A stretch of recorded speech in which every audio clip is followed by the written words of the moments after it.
there's not much I can say, and we're just going to be short tonight because we got to get back. We got 11 a.m. game on Saturday, a very important game for us. They kicked our butts again. Obviously, they make threes. They make threes against everybody, but against us, it seems like a lot more than that. 17 threes. They share the ball. They had 23 assists. Again, transition points off turnovers were a killer for us. We started two bigs. We just try something different. And we talked about getting it inside. We got it inside the first two times. Both those guys did not come up with baskets. I just think we get a little impatient. We haven't made threes, and then we go back to the threes, and then obviously the turnovers plague us. So, it's just they're really good.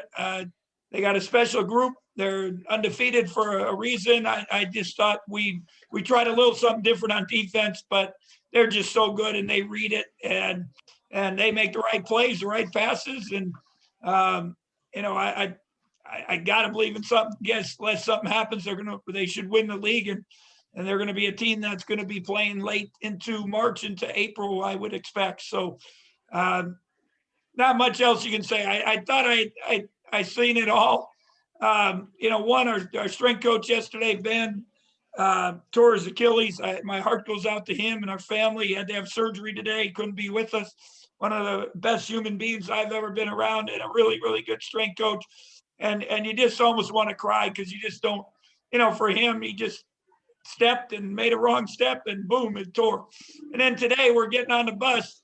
Well, the bus didn't start. So I had to walk to the game. So with our coaches, and we shuttled in a van the rest of the players. So, and then we had some of our guys went on the city bus. So it's just, when you think it couldn't get worse, it did.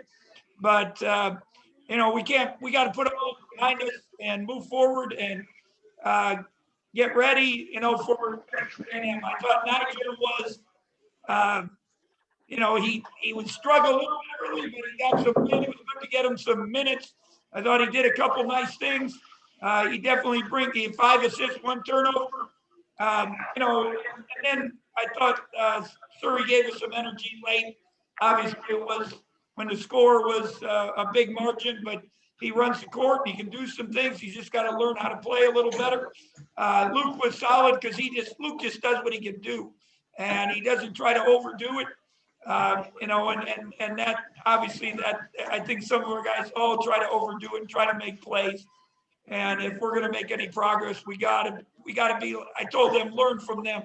They share the basketball. They move the basketball. They push the basketball. They get a good opportunity for their teammate, and they're happy for their teammate. And we just don't do that. And we got to get better at that if we're going to have any progress. So I don't know what other question you would have, other than we got to get back and we got to get ready for Texas A&M. It's a huge game, biggest game of the year for us. And we got to see if we can get some positive energy and play our butts off against a team that's going to come and play. They play their tails off. Buzz has got them. They play different zones. They play man. They come at you a lot of different ways. And they're going to shoot. They've shot a lot of threes at times, but yet they have some big guys. So it's an important for us if we're going to we got to get something good happen, and then going into this last stretch, and then get everyone back and keep them healthy, and see if we can make some progress. Thank you, Coach. First question to Kellis Robinette. Yeah, Bruce, you've talked a lot about these last 10 games, trying to prove something down the stretch.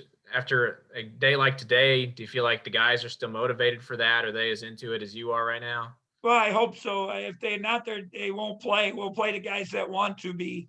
And there's enough of them that want to be there. I think they will be. But I just told them, if they're not going to come with great energy and a smile on their face and play hard, they're not going to play. And that's all we can do right now. I know it's been hard. I know it hasn't been what everyone expected, but you still are playing basketball at a college level on national TV, and you got to come with that kind of energy and appreciate the opportunity and make the most of it. Is there anything you guys you really stressed with the guys they needed to do tonight to stop that from getting that far out of hand? Well, I mean, they just, your worst nightmare. They made shots. We didn't make shots. We turned it over. They're so good in transition. Their efficiency in transition is just amazing. And you got three really, people have talked about 5 guards that are really good. Definitely 3. The fourth one's really is a great backup, maybe 6th man of the year. They're special. I've told that to Scott. I told you guys before. It reminds me of my Illinois team, and in 05. And when you got elite guards that know how to play and they share the basketball, and then you got big guys that know their roles, it's tough to go against, and especially with a group that's just has struggled all year and trying to figure it out. And right now we don't have any rhythm, and we got to find some rhythm here as we move forward. All right, thanks. Travel safe. Yes. Next question on Michael Goins. Yeah, Bruce, no attempt to be flippant, but have you had a team play as poorly on defense as this one has in this I don't know game if it was as bad, tonight, especially. They know how to play and make shots, but I thought we made some progress on defense against West Virginia. We started the 2 big guys. They hurt us in transition with the 2 bigs because one, either we missed the shot or turned it over. Their big guys run so hard. Now we had to have a guard back there, and then we just didn't match up well. That was we were afraid of that, but we thought we'd give it a go, do something different, give us a boost to start the game, and obviously it didn't work. Are you seeing some progress made in practice that isn't transitioning to the game floor? I thought West Virginia, we had 28 turnovers against them, and they only scored 69 points, and 5 of them were at the end against our walk-on. So it was really 64. So, and you think of all those turnovers, it was pretty good. Then they come back against Texas Tech on Monday night and score 88 against what's supposed to be one of the best defensive teams in the country. So I think we made some strides. Obviously tonight was not our night. They just pick you apart. You do something, they read it. We did things on defense we haven't done all year tonight, just to see if we could do something different. And obviously they're too good, and they know how to play, and they pass the ball. They love each other. They share the ball, and I just hope they stay healthy and continue to represent our conference in a positive fashion.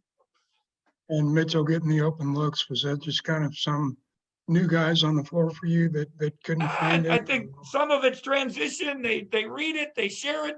Some of it is they play off their ball screens. They just know each other.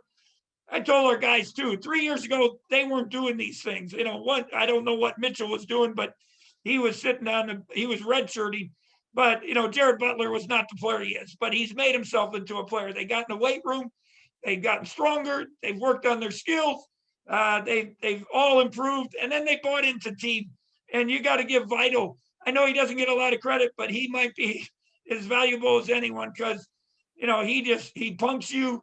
He's physical. He knows what he is, plays his butt out. And then, when we got those other skilled guys, that makes them even more successful. Thank you. Couple more questions. The first one to John Kurtz. Yeah, Bruce, how much are you worried just long-term about this loss being something that hurts the confidence of a young team that you have right now? Yeah, I mean, it's hard. And I just said, we got to come back. Obviously we can't even practice tomorrow because you're going to get back late. We'll do a lot of prep and shooting and talking. And then Friday's got to be a great practice, and they got to come with that energy to believe that they can win.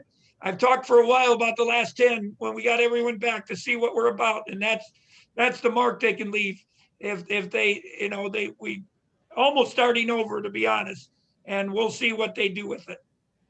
At one point, the ESPN broadcast in the first half had commented questioning the pride of your team. Did you ever get to that point in this game? I don't think so. They're just good.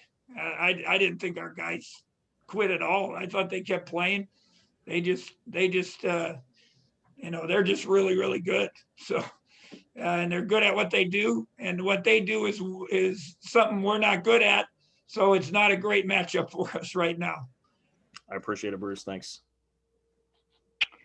Next question to Tim Fitzgerald. Hey, Coach. This has been a really strange year. We all know that. But do you feel like these young players are showing progress, or are we just seeing them hit a span of games in this Big 12 that they're just not prepared for, or are they going back? Yeah, I think a little bit of both. I was talking to Casey Scott on the walk to the game, and part of it we haven't practiced. We haven't practiced together. I think Coach Henderson brought it up to me, today that I think we've had 7 practices as a team, and those were back at the start in whenever they let us start. So obviously we didn't have the chance to prepare. These guys have been together for 2 straight years. They know what's going on. Really, some of them 3 years. With Vital 4 years, so they know what's going on. They know how to play. And we didn't have that chance, and we didn't have the summer to get strong. We didn't have the summer to work on our game. We didn't have the fall to do those things. So it's just, it's the worst case scenario, the worst storm. I'm not making an excuse. I'm just telling you what it is. And it's probably the worst thing is that we put a real young team, a new team, in a really, really good league against some of the best elite teams in the country. And you've had to take your lumps. So now what do you learn? That's what I told them after. What do you learn from this?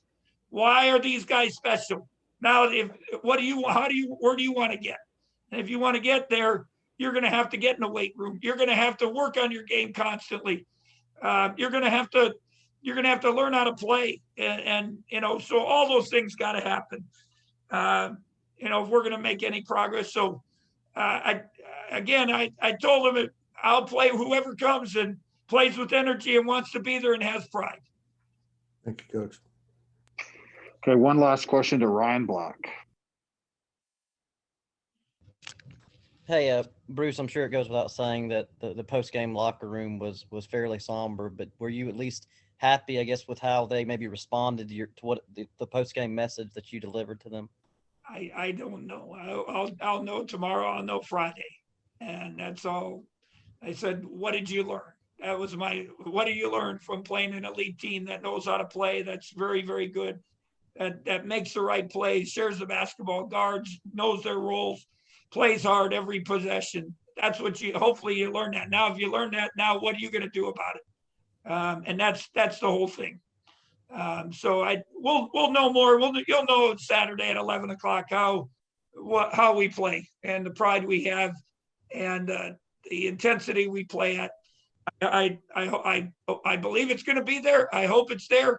And I want it for these guys so that they can take a step.